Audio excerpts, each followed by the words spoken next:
ভারত ও পাকিস্তানের মধ্যে ক্রমশ জমে উঠেছে ভয়াবহ যুদ্ধের মেঘ।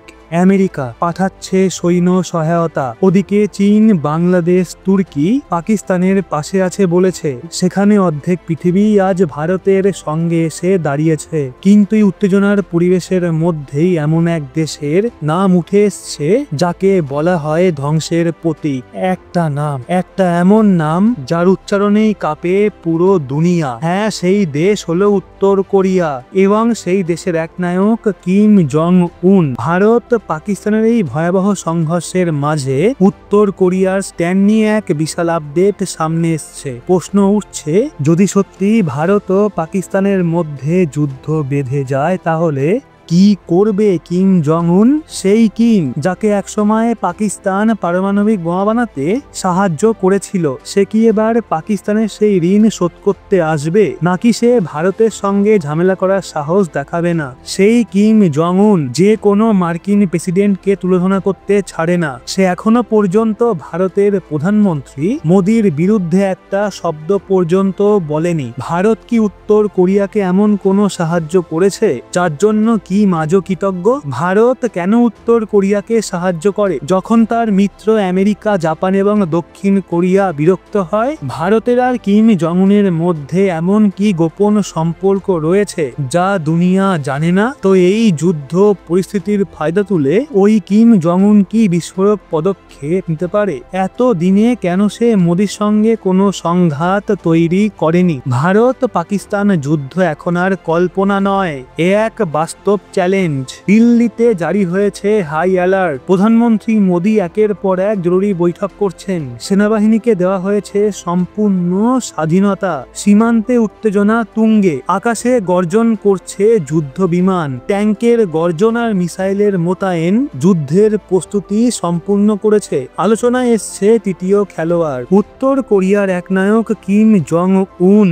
হাজার হাজার কিলোমিটার দূরে বসে সে এই উত্তেজনার ওপরে নজর রাখছে। দুনিয়া তাকিয়ে আছে তার দিকে, নাকি চুপচাপ দর্শক হয়ে থাকবে? এর উত্তর পেতে হলে ফিরে যেতে হবে ইতিহাসের পাতায়, যেখানে লেখা আছে বন্ধুত্ব এবং বিশ্বাসঘাতকতার কাহিনী। 70-এর দশকের গল্প সেটা। 1971 সালে পাকিস্তান ভারতের সঙ্গে যুদ্ধে হেরে গিয়ে বুঁদ হয়েছিল পারমাণবিক বোমা বানানোর ইচ্ছায়। অন্যদিকে উত্তর কোরিয়া হয়ে যাচ্ছিল এক ঘরে। দরকার ছিল মিসাইল প্রযুক্তির। এখান থেকেই শুরু হয় ভয়ঙ্কর এক গোপন সখ্যতা, পারমাণবিক প্রযুক্তির বদলে মিসাইল। আর এই ভয়ানক চুক্তির প্রধান চরিত্র ছিল পাকিস্তানের কুখ্যাত বিজ্ঞানী ডক্টর একিউ খান। এই বিজ্ঞানী চুপি চুপি উত্তর কোরিয়াকে দিয়েছিল পারমাণবিক প্রযুক্তি, সেন্ট্রিফিউজের ডিজাইন, যন্ত্রপাতি, সবকিছু। বদলে উত্তর কোরিয়া পাকিস্তানকে দেয় ভয়ানক মিসাইল, যেটা পরবর্তীতে হয়ে দাঁড়ায় গৌরী মিসাইল, যেগুলো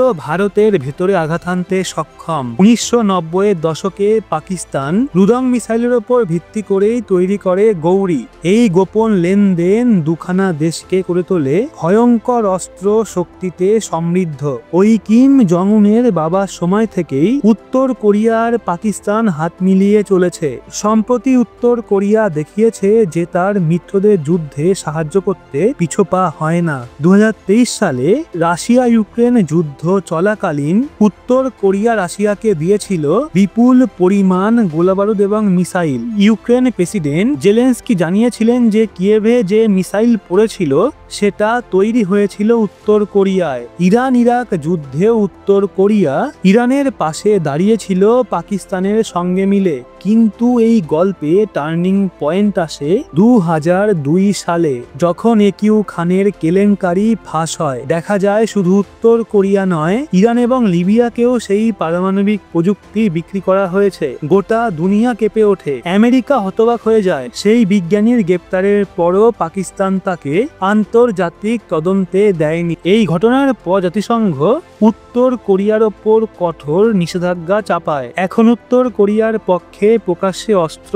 বা পারমাণবিক প্রযুক্তি বিক্রি প্রায় অসম্ভব। তবু সময় বদলেছে। আজকের কিম জং উন ইরানকে সাহায্য করতে পারে, রাশিয়াকে করতে পারে, তাহলে পাকিস্তানকেও করতে পারে। পাকিস্তান এখন ভারতের সঙ্গে যুদ্ধে জড়িয়ে পড়েছে। খবর এসছে ইসলামাবাদ গোপনে পিয়ংইয়ং এর সঙ্গে যোগাযোগ করেছে। সেনা সহায়তা সহায়তা, বিশেষ করে দূরপাল্লার মিসাইল এবং পারমাণবিক প্রযুক্তি চাওয়া হয়েছে। ভারত জানে যদি পাকিস্তান কোথা থেকে ভয়ঙ্কর সহায়তা পেতে পারে তো সেটা হলো উত্তর কোরিয়া। দিল্লিতে গোয়েন্দা সংস্থা সেনা গোয়েন্দা বিভাগ নজর রাখছে উত্তর কোরিয়া পাকিস্তানের প্রতিটা সম্ভাব্য চালের ওপর।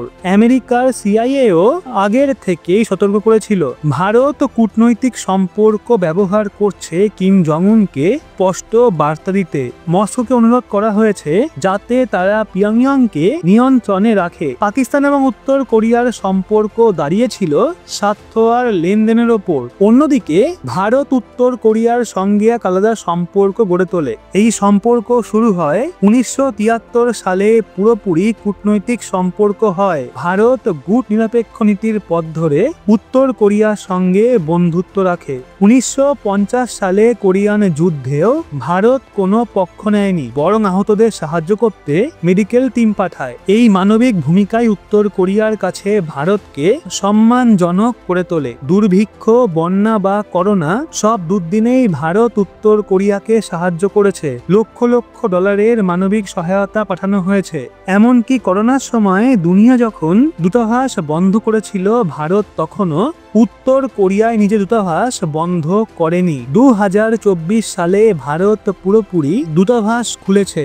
আমেরিকা, জাপান, সাউথ কোরিয়ার বিরক্তি সহ্য করেও ভারত কেন উত্তর কোরিয়ার পাশে আছে? এটা কি শুধু মানবতা, নাকি এর পেছনে আছে গভীর কোনো কৌশল? এখানেই গল্পটা হয়ে ওঠে আরো এক্সাইটিং। কিম জং উন, যিনি আমেরিকার প্রেসিডেন্টকে পর্যন্ত গালি দেন, হুমকি দেন, তিনি আজ পর্যন্ত ভারতের প্রধানমন্ত্রী মোদির বিরুদ্ধে একটা শব্দ বলেন। কেননা কিম জং উন একজন ঠান্ডা মাথার স্বার্থপর এক নায়ক। ওনার প্রধান শত্রু আমেরিকা, কিন্তু ভারত কখনো তাকে হুমকি দেয়নি, বরং ভারত তার জন্য একটা আলাদা জানালা, বিশ্বের সঙ্গে যোগাযোগের। ভারত সেই সেতু যেটা দিয়ে সে পশ্চিমের সঙ্গে কথা বলতে চায়। রাশিয়া, চীন, পাকিস্তান কেউই তার জন্য ইউরোপের দরজা খুলতে পারবে না, কিন্তু ভারত পারে। এটা কিম বোঝে আর ভারতও ভালোমতো বোঝে। ভারতের দূতাবাস শুধু বন্ধুত্ব নয়, গোয়েন্দাগিরিরও একটা বড় কেন্দ্র।